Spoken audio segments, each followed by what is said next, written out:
Anyway, thanks again. It's District C, Coconut Creek, with Patricia Duaybes, the challenger, and the incumbent mayor, Sandra Welch, of Coconut Creek. I'm going to begin with you, Patricia Duaybes. Thanks for being here. Thanks for your questionnaire. Tell us, in a minute or so, tell us why you're running and why you're the best candidate in this race.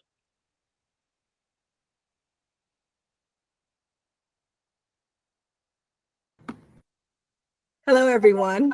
I'm Patricia Duaybes, and I am running to make our city a better place, a safer place, a greener place to live in.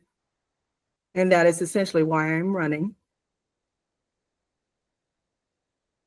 Okay. And how would you give us one specific, how would you make Coconut Creek a better place? Well, fiscally, we had our tax rates increase like 14.72%, which is way above the amount that I believe would have been fair given the times that we live in. I mean, right now we are experiencing, residents and commercial businesses are experiencing very challenging times because the price of everything is going up. And I remember years ago, when we face such challenges, our cities cut back on expenses to allow for residents to have breathing room to support them through these challenging times. And I feel like this time, they said that they raised it for police and firefighters. I would have liked to have seen it gone out as a bond instead of a tax raise, because I feel like when tax monies go into a general fund, even though they say it's for this, things happen. We had COVID happen. We've had hyperinflation happen with gas prices. And if you just put it, just raising taxes, you can say that it's for this and future buildings, but it's not specific like a bond would have been. Okay. And yes. I'm sorry to interject. Tell me that number again. Taxes went up by what? How much? 14.72. Okay. That's a percentage figure of the millage rate increase? Yes. Sandy, and welcome. The rollback rate is 7%, which is to me quite fair. But to go above and beyond was, especially I'm cognizant of what residents and commercial businesses are going through. Okay. You need to stay within a certain framework. Thank you. Okay, that's fine. Sandy Welch, is that accurate? 14.72%? Well, what wasn't accurate was that she indicated that it was strictly just for police and firefighters.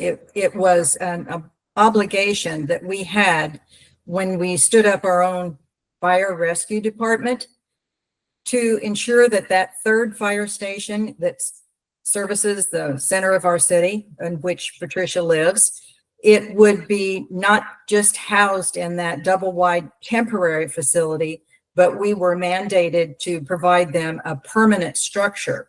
And that was part of the tax increase, was to do so. And that will be in the Main Street development and on 10-acre parcel that the city already owns. We own 3 10-acre parcels in there. That's one of them. And we also have an obligation to take care of our police department because they are housed in about a 50-year-old building. And as you can imagine, in 50 years, our population has grown, and so has our police officer force to maintain that population. So the first and most dynamic piece of our budget is for safety and security. And this is ensuring that they have safe and secure places in which to work. And the double wide is not, and the police station building is not. It needs a complete renovation. We did a host of studies to decide. Originally, it was going to be built next to the 113 fire station there in Main Street, but it was fiscally more responsible and probably better suited to keep the police department at City Hall and remodel it. It'll probably be it will be a 2-story structure and will contain, it's a deplorable condition. I can tell you that right now. Okay, Sandy, you mentioned earlier in your statement that the city was mandated to replace the double wide with a permanent structure. Mandated by whom? mandated to our fire rescue officers. You would not expect them, those men and women that serve us each and every day, 24/7, to be housed in a double wide trailer. First of all, it wasn't suited. It was suited as a temporary, and we promised and told them that we would build a fire station to accommodate them in the future. And, we hired them. We, put them to work and in order to have the full coverage of our city. And that's what we're doing.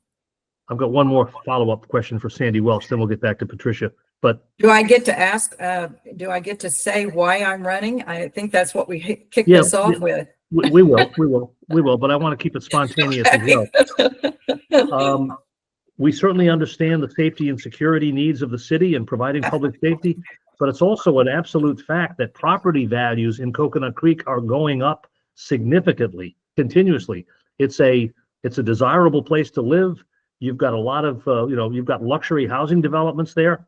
So you're getting additional tax revenue coming in even without raising the tax rate. I don't think we've honed in on exactly why you had to raise taxes. Because we need to ensure that we have retain all of the necessary services for our city and not overexpend them. We have not done that. And also to house these police and fire rescue. And a bond was not fiscally responsible right now. We did a great deal of study and workshopping in that regard. And it was not fiscally responsible to do a bond at this time.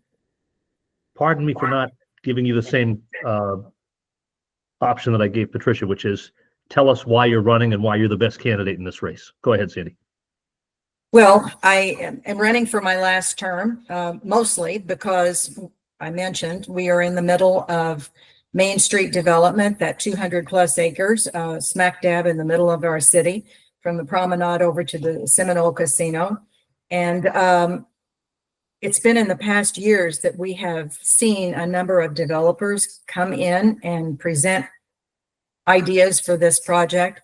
This is the first set of developers that have brought a project to the city that is amenable. And it actually was what we were looking for, what our community told us that they were looking for to fill that space.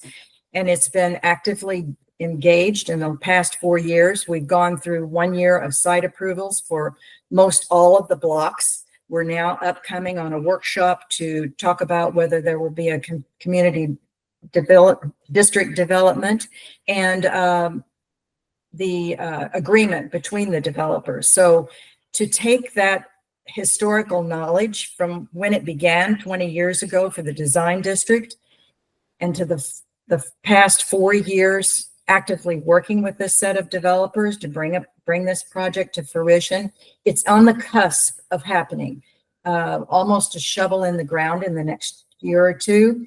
And I think it would not be to the city's advantage to have someone new come on learning into that learning curve and not be able to have that historical knowledge of what has already taken place and what needs to take place. Describe for the uninitiated, if you can do it in 30 seconds or so, Sandy, describe what the Main Street Design District is. What is it? Well, in 20 years, it's probably about 20 years ago, it set the standard for what anything that was built within that block. I'm talking Wiles, Lyons, Sample, north to 441, that entire block. Whatever was built there had to come up and attain a certain design standards. And that included the Seminole Casino. Even when they built their parking garage, it has a number, it has to be LEED certified. It has a number of sustainable and renewable energy components to it. So everything else in there that has to be built is considered to do the same. Okay. And it's higher standards than the rest of the development in the city is held. Is there one master developer who's overseeing the whole project? No, there are a group of 4, and they all bring different subject matter expertise to the table. And it's very unusual that many would be able to work together to be able to do this. But so far it has. They've listened. You know, they haven't, when they bring something that is just easy to build, but isn't necessarily a fit for our community, then, you know, we tell them. So they go back, they have listened. They've actually listened, and it's a good thing. I watched the December 12th City Commission meeting online, almost all of it. It was, as most of your meetings are, pretty interesting. But near the end of that meeting, am I correct, Sandy? Did you express some level of frustration or impatience with the level at which the Main Street project is moving forward? I did, because we were waiting for the last item, particularly for the streets and the parks and the open space to come. But the city manager had indicated that she was on the phone and with them every day. And I had indicated in private meetings to her that, you know, much of what was being discussed were policy decisions, and they needed to come to us to make those policy decisions and get going, moving it forward. Okay. Patricia, are you a big proponent of the Main Street Design District project, and how do you think the city is handling it and overseeing it? Okay, I just want to get it out there that I will not be a newbie. I was there for the 2006 unveiling of the Main Street project. One recession, a few developers later, we are finally getting to the point where we are building, and you know, the family argument with the land. We are now at the point that we are shovel ready. I've watched this process from when the developers came in, and the new ones, Backman and all that group, come in, and actually they gave excellent presentations to other projects that they are doing around even in Palm Beach County, to give us an inkling of what they're going to bring to the table. So I thought that was an excellent presentation, and I think staff has done an excellent job of letting us know how the design and the implementation of infrastructure of this project is going to affect this city. And, you know, preparing, you know, the public, if they chose to attend and read the material submitted, they'll be well informed on how this project is going to break down and present itself. Now, I think it's awesome, because in the 2006 unveiling, this project was slated to be 10 stories high, you know, basically like Meisner, with the commercial on the bottom, residence on top. But because of the Great Recession, things came to a grinding halt. I've lived here for 33 years.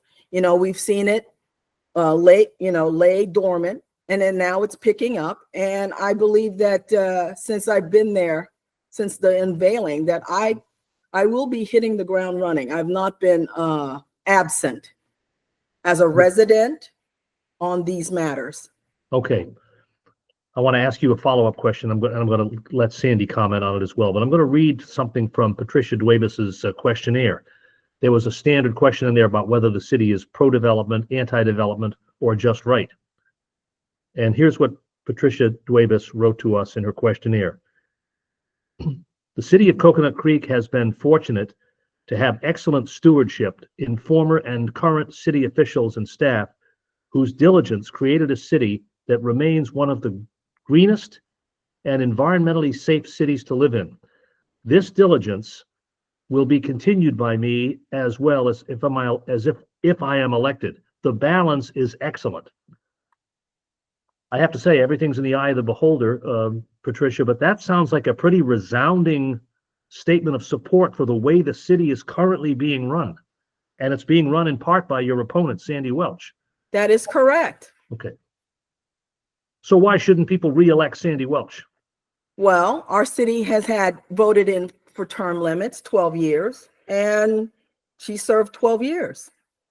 I know that things have changed because we had this referendum on the ballot, which extended all commissioners for another 12 years. And, you know, my opponent, the last time she ran, basically told me that that was her last time running. And I took her at her word for it. You know, if you wait for someone to step aside, I've noticed lately, they're not going to step aside. They're just not. I mean, you see it on the national level, state level, and now you're seeing it at the local level. The voters voted 85% for term limits. And now, because of the little quirks in our laws, everyone is extended for another 12 years. Okay, I'm going to let Sandy respond, but I'm going to add the added point that earlier today, Dan Sweeney and I interviewed Josh Rydell and his opponent in another district race. And Josh Rydell, Dan, please back me up on this. Josh Rydell said that Rydell, was willing to shorten his terms to get that charter amendment through, but you weren't. You weren't, and Jackie Raley wasn't. He was basically, your colleague, Josh Rydell, basically told us that you did want to do sort of an end run around term limits here. So I want to ask you about that. Sandy. When Josh made that statement, it was to ensure that the referendum scenario to get an elected mayor and to get an elected mayor on the referendum ballot for November of 2024. I had suggested all along that I was in favor of a referendum to go onto the ballot, regardless of whether it was for the elected mayor or not, but it also include us taking the municipal elections from March to November. And those scenarios were never approved by 3 of our commissioners. Yep. I was advocating because I said, look, at the last election, when going around door to door, and you come around in March and ask people we're voting for you. And their question is, why are you here? We just voted in November and now you're here in March. People, I didn't ever hear them asking for an elected mayor in my terms of office, but they always ask, why are we having a March election? So my statement to Josh was not about really my term, shortening or lengthening it like we did for Commissioner Wasserman and Commissioner Brody when this referendum hit the ballot, but it was more so a statement to include the scenario that adopted a municipal election from March to November. And I still advocate that. I think the voters are tired of paying $100,000 each March election for a municipal election. It should be on the ballot when everybody votes for the state or the federal. Okay. That was my intent. Okay, thanks, Sandy. You're welcome. Is Patricia Duaybes correct when she said that you had a conversation with her and you told her you wouldn't be running again? What I said to Patricia, I called her before the 21 election. I called Patricia on her personal phone and I said, Patricia, if you will not run this time, this will be my last term. And you said no, that you were going to run. I said, okay. Hold on. Okay. Hold on. Okay. Hold on. I want to let Sandy Welch finish her statement. You'll get a full opportunity to respond. So that's how the conversation went. And I said, well, good luck. Okay. Patricia, go ahead. Tell us. I dispute that she did not say if I did not run. One, I don't think it would be proper for a city official to ask someone not to run. I'm not sure about the legality of that, but she did say this was her last time running. I took it as that. Okay. And she has spoken to other people. So, and she said the same thing to them, that would be her last time running. And, Okay. you know, now that's not the case. Okay. I have a funny feeling we're not going to be able to resolve that. Nope. I only said that to you. Patricia. I did not say that to anyone else, only to you. But that's between you and I, neither here nor there. Sandy, I've got this question for you, and it's based on statements that Patricia has made. And that is that whether someone would do it or not is beside the point for the moment. Would it be legal? Would it be permissible if someone wanted, who's already served 12 years, now that the charter amendment has passed with an elected mayor, for someone to serve an additional 12 years? Could someone theoretically serve 24 years in city government because of the charter? Not me. Not me. Okay. I think that's the point Patricia Duaybes is making. Am I right, Patricia? Yes. Well, Patricia came to those workshops. We held multiple more workshops, and I only heard her speak on the elected mayor position. So, you know, if she had a direct opposition about any of that at any time, I think that would have been the time for her to speak up. I never heard it. Okay, Well, Patricia, hold on. Okay, thank you. Yeah, I've got a question for you. We're going to stay on this topic. When I change topics, you'll know. Okay.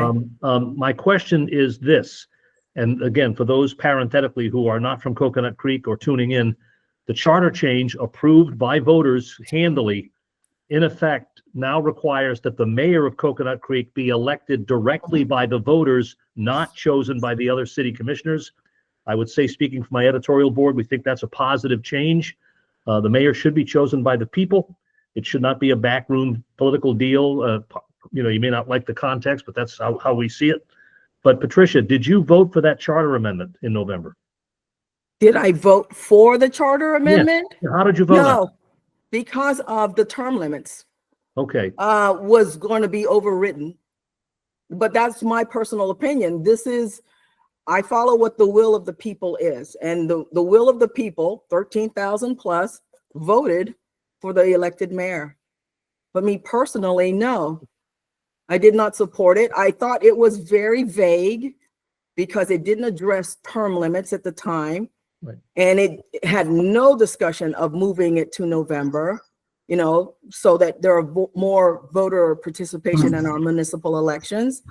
And also, other members were given a free ride till 2029. People were elected to serve 4 terms, and we kind of did the in run, even though it was in the language that they allowed that. And no one's ever advocated for the people, the commissioners that were selected and are pushed till 2029. They are going to address it in 2029 by shortening their terms. So, you know, that was a good compromise. Something else happened in our discussion. My question is for Sandy Welch here. Something else happened in our discussion with Josh Rydell. Josh left me certainly with the impression that the final chapter hasn't been written here because your charter review commission is about to get cranked up again in Coconut Creek. And they can somehow tinker with this language and change something in it, can they? Well, yes, they can. And as a matter of fact, that I think I put that on my questionnaire, that the November, moving the municipal elections to November is at the top of my list. And I've already spoken with the city attorney. I said, you know, if this should come to fruition and the charter review board pass this and move it on to the city commission, how would those scenarios would all have to be redrawn again? But I think it's very important, and I would hope that this time those that have been appointed to the charter review actually take a very good look at that this time. Up to now, it's never gotten any flavor on the charter review board or on the commission. Okay. I got one more quick question on this in the same topic for Sandy Welch. Sandy, you get around the community and around Broward County very, very much, and you talk to people constantly. I've got to ask you the direct question after we've had this conversation. Have any voters said to you, hey, Mayor Welch, I'm not sure I would have voted for this thing if I knew all the implications. I think you guys kind of snuck one past us here a little bit. Well, I voted against it, you know. Okay. I voted against it. I was one of 2 votes against that going before the voters, because Okay. it did not contain the component of addressing March elections versus November elections for municipalities here in Coconut Creek. I couldn't not vote for it. I voted no. But you know what's interesting in going door to door now? When you're talking to people that they say, okay, are you running for elected mayor? And I said, well, no, that doesn't happen until 2029.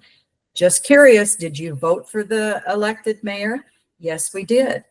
And I haven't met anyone that totally realizes two things: that it doesn't happen until 2029. And the second thing, that those two commissioners got an extended 2 years added to their term without an election. They truly did not understand that at all. I have not met and spoken with anyone that realized either of those two things. I have to say that not good. the way it was worded doesn't tell the full story. It's obvious. Didn't tell the full story. Now we're finding that out. Okay. That's why I didn't vote for it. Okay. So you have that in common. You both voted against this thing on the ballot. That's interesting. Yeah. One thing you do disagree on that I want to ask you about briefly, this is a totally different subject. There was a question on the questionnaire about Coconut Creek hiring an outside attorney to, at a fairly robust hourly rate, I recall, to independently investigate these matters involving Vice Mayor Jackie Raley, the Wynmoor Community Council, the accusations by her opponent about all sorts of allegedly nefarious stuff going on at Wynmoor. Sandy, you voted in favor of hiring that outside legal counsel, am I right? I did, because I wanted to get an outside independent opinion, one way or the other, to, in a timely manner, to put this to rest as to whether an abuse of her role as a commissioner had or had not taken place. And then it could be absolved. Do you know how long this independent review might take? We ask for a 30-day time limit. Okay. Is it correct, as it's been reported on a couple of news websites, that the outside expert, who, by the way, is a retired Broward County judge named Tom Lynch, that Tom Lynch is charging the city $550 an hour? That is true. Patricia, you told us in the questionnaire you're opposed to this decision. Yes. Why are you opposed to it? I have filed a complaint for corruption with the office and the venue that it's supposed to be. See, had this meeting had been run correctly by the mayor, this would not have happened. To allow someone to make accusations, criminal accusations, on the record, forced the city to address it on the record, whereas the venue should have been filing a complaint with the Broward Inspector General, who is paid countywide, the state attorney of Florida, or the ethics commission in Tallahassee. For us to bear the brunt of this expense is outrageous, because the meeting should have stopped the moment she started accusing Vice Mayor Raley of malfeasance and corruption. I was shocked. This has never happened, for a resident to come up and just lay into her, calling her corrupt, that, you know, what she's doing to her community. It was outrageous. All my years I've been to a city commission meeting, I have never seen anyone lay a criminal allegation towards a commissioner. Okay. And to me, the mayor was running the meeting. She could have had the option of A, muting the mic, moving the input of residents later in the evening toward, you know, so that it really, after it happened, everyone in that meeting hall really had a really bad taste of that meeting. It was horrific. Let's take a deep breath. To see Jackie Raley go through that kind of verbal abuse was unbelievable. Okay. It really was. Let's take a deep breath here, because I want to be sure we're all talking about the same set of facts. Are you talking about the statements that Ms. Sklar made at the December 12th City Commission meeting? Okay. That's correct. She should have not been allowed. It just should not. When you level criminal allegations on the record, it really did force Commissioner Raley to call for that investigation. And it should not have gotten down to that point. We don't have it on our city meeting decorum. If you have criminal or malfeasance allegation, you really need to file a complaint with the inspector general, with the state attorney, or this, and give them the email. But you can't launch into this kind of allegation because it is on the record. Okay, understood. You've seen the video. You've seen the video. Pat, who did you file your complaint of corruption with? Years ago, it was with City Commissioner Ron Deering, who did not reside in our city, and No, it was prosecuted. Okay, I'm sorry, I misunderstood. I thought you filed a complaint on this current issue we're talking about. No, Okay, this was years ago. I know where to go if I have an allegation of criminality. Let me turn to Sandy Welch. Sandy, one of the things that Patricia Duaybes has just said about you is when these allegations began to spew forth from Philippa Sklar, you should have muted her microphone. Did that possibility cross your mind, or what do you think about that? I think the possibility is to look into the freedom of speech requirements and things that are allowed. And we now have a plan of action to post the decorum, et cetera, and to fully explain for those that don't understand what that means about what you can and cannot say during the course of a public input. But I was advised that she was, as painful as it was to hear and sit next to Vice Mayor Raley, I was advised that it was within those guidelines and that she was allowed the freedom of speech. And you were told that by the city attorney? Yes. Okay. All right. All right. Because after all, I'm not an attorney. I look to the guidance for those that we have hired. Yeah. I'm not an attorney also, but I know when you ring a bell, just like that one of criminal allegation on the record, because this is during a public input, it is recorded. You can't level something like this and unhear it. You just cannot. And I know, I feel so bad for Commissioner Raley that this even occurred. When someone levels a criminal accusation against you, although you have the freedom to say it, there should be, we really should inform residents, because I'm pretty sure this is not going to be the last time, that if they're going to level something, please complain in the proper venue. A city input at the local governing level, input from the residents, is not the venue to level criminal or alleged criminal allegations.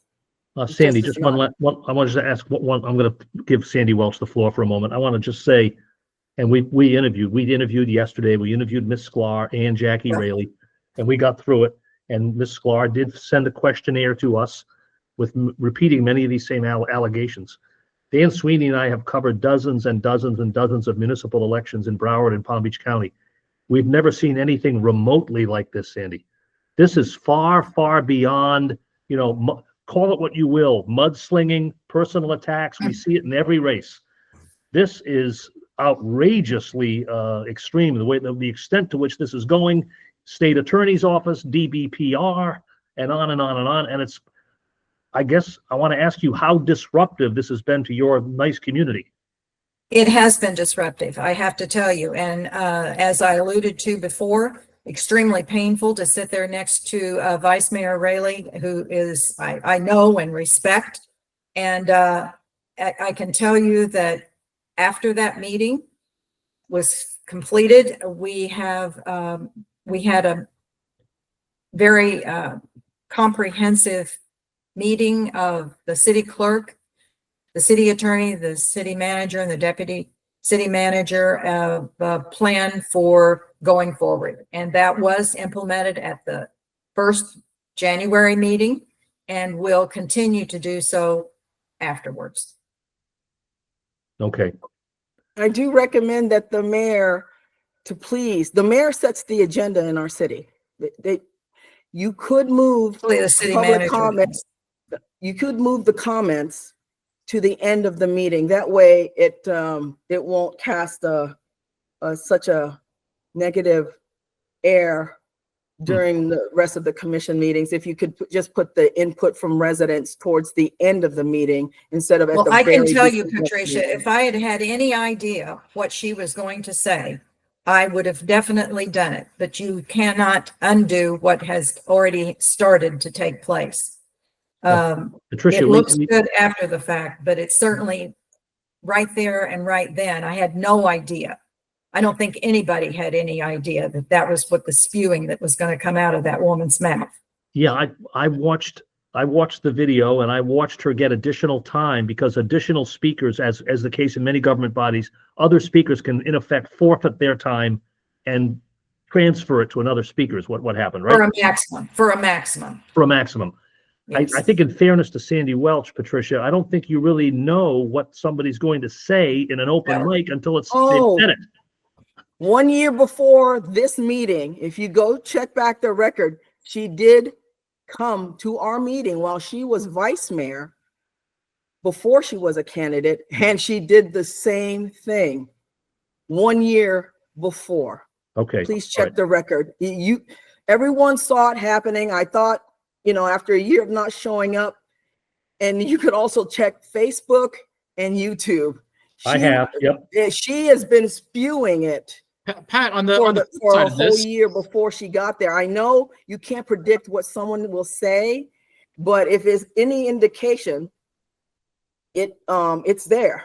on the flip side of this, if you move public comment to the end of the meeting, though, what does that say to everybody else who shows up to the city commission meeting and wants to speak at a city commission meeting? I mean, like, aren't you essentially saying like, oh, we'll hear you, but we'll hear you at 1 a.m. or whatever? No, the city has capped the meetings to 12, but Okay. an efficiently run commission meeting, you will essentially get the business done quickly, and you will be able to allow for that input to occur.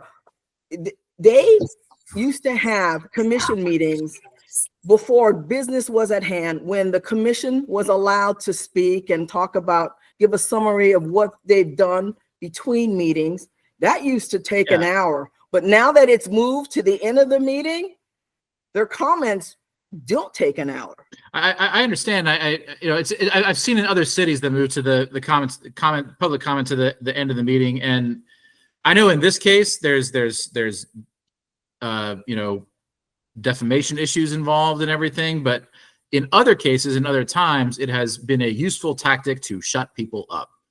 I'd like to respond to that if I can. And efficiency, as far as the length of the time of the business meeting at hand, is dictated by public input. We have items that come before us that oftentimes there are more residents that come to speak on an agenda item, not necessarily for just the resident input portion.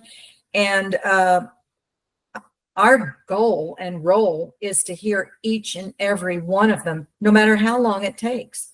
So Exactly. to me, a good meeting is efficient when you've heard all of the residents speak on that agenda item that they came to speak to. And that doesn't always have a timeline. I have to say this, we look at city commission meetings or attend city commission meetings in Pembroke Pines, Pompano Beach, Fort Lauderdale, Delray, Lake Worth. I could go on and on, Hollywood. I could go on and on. A lot of cities don't do this. A lot of cities say, if you can speak at the meeting, but you must speak on a specific agenda item. There is no general public comment thing in some communities. So on that point, Dan, my point is Coconut Creek's going a little bit above and beyond the call of duty here by allowing general commentary at their meetings. I think it's a good thing that you do it, but I'm saying that other cities don't feel any need to do it. So, and often that is an opportunity for residents of all ages. I mean, we have children, we have students that come and speak during resident input. It's a positive addition to our agenda. I saw the story. I saw the news story. Go ahead, Dan. I'm sorry. Was I interrupting you? That's- No, I was just going to say those students must have gotten quite an education when Miss Sklar was there. Well, this is the Sun Sentinel talking, of course. It's a good thing that there's a forum for somebody to get up and say, hey, how come that sign at Lyons Road hasn't been replaced? Or how come that street light is still out on such and such a place? That's why city government is the government closest to the people, because you allow that opportunity. At the last meeting, we had a resident of South Creek that had lived there for 40 years, and she just wanted to know if she could have some banners announcing the entry to South Creek. And lo and behold, we sent out 3 designs to the community just in the past couple of days. So to your point, it is a very positive portion of the meeting. And types of behavior that will be addressed going forward, Patricia. On that, you can be assured. But it was freedom of speech. Okay.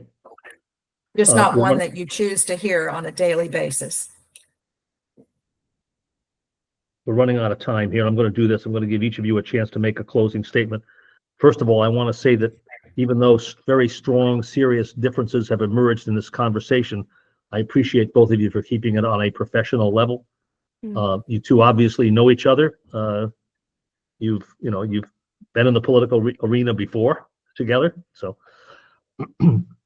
we appreciate you taking part in this. By the way, are the candidates in Coconut Creek listed on the ballot alphabetically? How are the candidates' names listed? Who's Alphabetically. alphabetically? We found out, Yes. we did a screening in another city today where it's done by lottery. It's Deerfield Beach. They draw names out of a hat, and so if it's if the candidates' last names begin with A, B, and C, it isn't necessarily A, B, and C on the ballot. Now, I'm digressing, and I shouldn't, but there's some evidence that in a close race, ballot placement of the name does make a difference with voters.